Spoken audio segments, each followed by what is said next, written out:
Hello, it's Samantha Nolan-Smith from the School of Visibility. How are you? I'm filming this on the winter solstice, so happy winter solstice or happy summer solstice.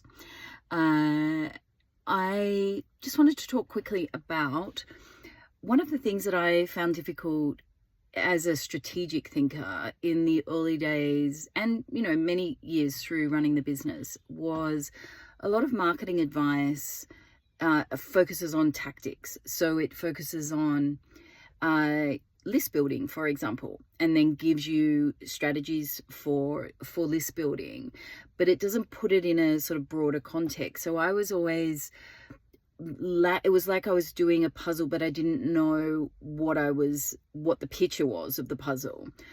So I was sort of putting pieces together thinking, what are we building toward here? And I needed a structure to sit at the outside of that in order to understand the pieces in the middle and not just feel like I was sort of flailing around taking random advice from people. And so I came up with, both for myself and then for our students inside Women Speaking Up, an approach which I wanted it to be simple, but I wanted it to be clear and comprehensive enough so that you didn't feel like you were missing anything. And that's where I realized, well, there are actually three components to visibility. One is building awareness. That's the biggest component, the most sort of the element that has the most visibility issues or elements to it. So building awareness, making sure that people know about you, your work, your brand, your organization, your movement, whatever it might be. That's on one side. On the other side is creating connections.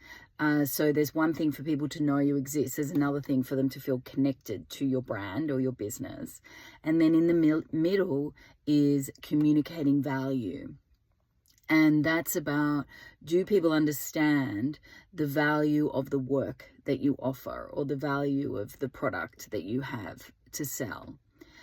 And once I had that framework, then everything else made sense. All the other marketing advice people had to share made sense to me, and I could rest knowing, well, it's either got to fit in one of these buckets or it's not relevant. I can say no to it. So I've got a longer episode about that, and then how another layer of information can get fed into that inside our new public podcast, Lessons in Visibility. If you type pod into the comments, you'll get a link and you can go check it out. The second lesson is the lesson that goes into this in more detail. But for now, the three key components to think about are, am I building awareness? Am I creating connections? And am I communicating value?